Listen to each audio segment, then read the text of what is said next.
between the ugly mudslinging of the campaign trail to whether the Tea Party will be a game changer in the midterm elections. Politics are so intense right now that it is the perfect time for a visit from the man who has just released his 9th book titled Pinheads and Patriots. We'll talk about that in a bit. Please welcome Bill O'Reilly.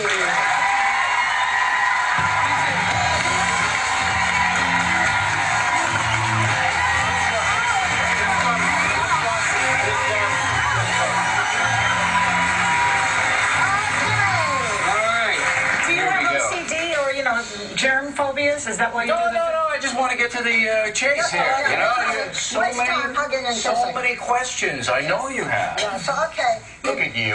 Every time I come on here, she's, how did this happen?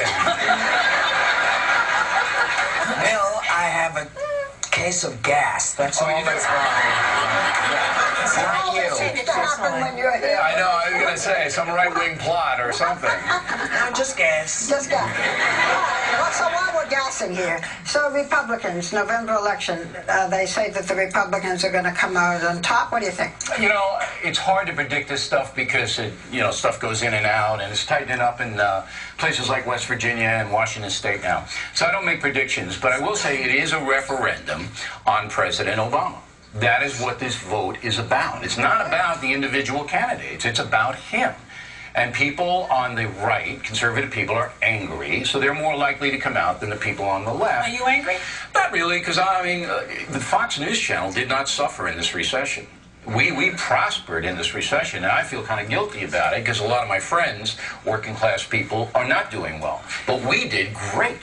So, I'm not angry about that. I'm always a little teed off about politics because I think they're a bunch of phonies, and I don't think most of them look out for us in either party. Well, I know your show is always a Bill O'Reilly's show gets big numbers. I know that, Bill. But now you're up against Spitzer. Who? Elliot Spitzer on CNN. Not everybody's as inside as you are. No, Elliot Spitzer is on CNN opposite Bill O'Reilly. Well, we wish him well. It's a competitive marketplace, and he's there. He and gets you his don't shot. really wish him well, but that's... No, I don't care what he does. I'm not that kind of guy. You. I won't, I don't think. But look, I'm not one of the guys, I want to kill him. There's a few people I want to kill, but he's not one. Who do you want to kill? Who do you want to kill? You're looking at me very sexually.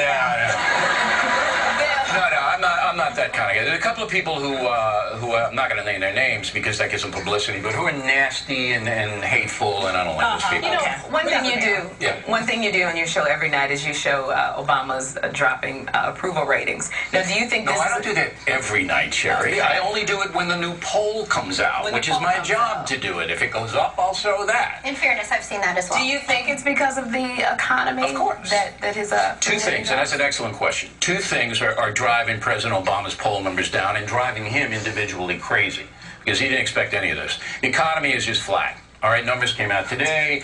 Again, they're not good. So that's number one. But number two... But then he inherited a lot of it.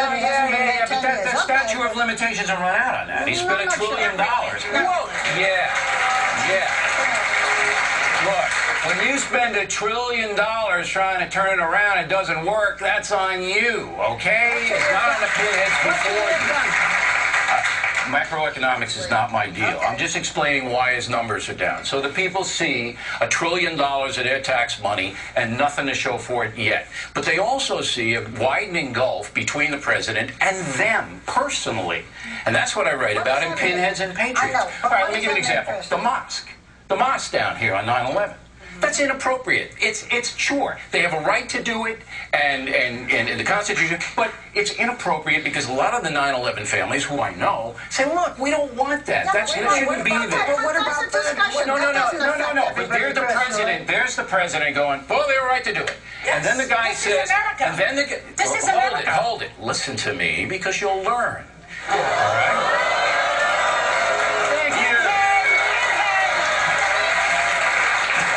Says to the press, yeah, they have a right to do it, and that's true. Yeah. And then the question is, but what about the wisdom of it, Mr. President? And he goes, I'm not going to comment. Whereupon everybody in the country goes, what? Well, wait a minute. Let me ask you this. That is the gulf. Let me ask you this. So you're saying that that Americans are not smart enough to recognize that while it is part of our Constitution to say freedom of religion and freedom to worship, and there were 70 families who are Muslim who also died in that building. So you're saying that that his saying that they have the right to do it and not saying any more than that is why his approval rating has gone down? Well, I'm showing that there is a gulf between Americans wanted to know what his opinion was on the issue, and he wouldn't give it. We're Americans. That's one thing.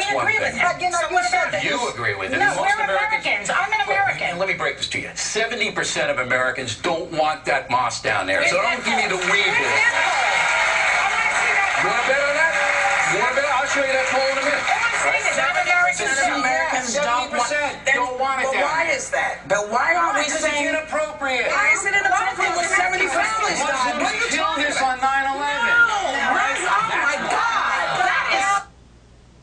Muslims didn't kill us on 9/11? Is that what you're saying? Excuse me, extremists. What religion were they in? What religion was Mr. McVeigh? Mr. McVeigh was an extremist as well, and he killed 70% of the country.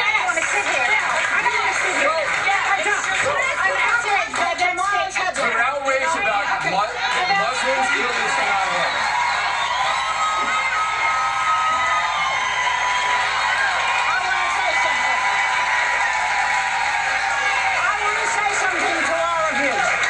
You have just seen what should not happen. We should be able to have discussions without washing our hands and screaming and walking off stage. I love my colleague. It should not have happened. Now, let me just say to you in a calmer voice, it was extremist. You cannot take a whole religion and demean them because Not of what demeaning so much. anybody. Yes, you are. No, I'm not. When you say that it was Muslim, if that's what you think, that's what we think. Extremists kill us. Here's the issue, and this is what has to be understood. You gotta make a distinction, If anybody felt that I was demeaning all Muslims, That's what Can I say, do you think the problem, though, Bill, is that if we go back in time, early in this administration, the president himself said we weren't allowed to use the word terrorist early on, so then he started using the word, hang on, hear me out. He started saying the word, he started saying radical Islamists, radical Muslims, so then there was then a closer association with what happened and the religion. I think if you would have just let us say terrorists, because there are terrorists across all religions and all faiths, then this wouldn't even be a problem. Here's the book. You only have a minute left. We have more time coming back. He's afraid to say Here comes one up about. We're back because now you apologize. You apologize. But that's not the issue. The issue is that it's inappropriate because of the context of what happened on 9/11. And if I was inartful in explaining that, but Muslim fanatics, terrorists, whatever word, killed us. There are 100 mosques in New York City. Okay? Okay. They can move it away and nobody's going to bother. Okay, but the issue of the mosques, which is an issue that seems to some degree to have dissipated, and we're talking about Obama in general, may not be the major issue as to why his popularity is down. It has separated the president from the folks. Okay, now, you have written a book, and we're going to come back and talk about it, called Pinheads and Patriots. And at this point, it's very hard to see which you are. We'll be right back with more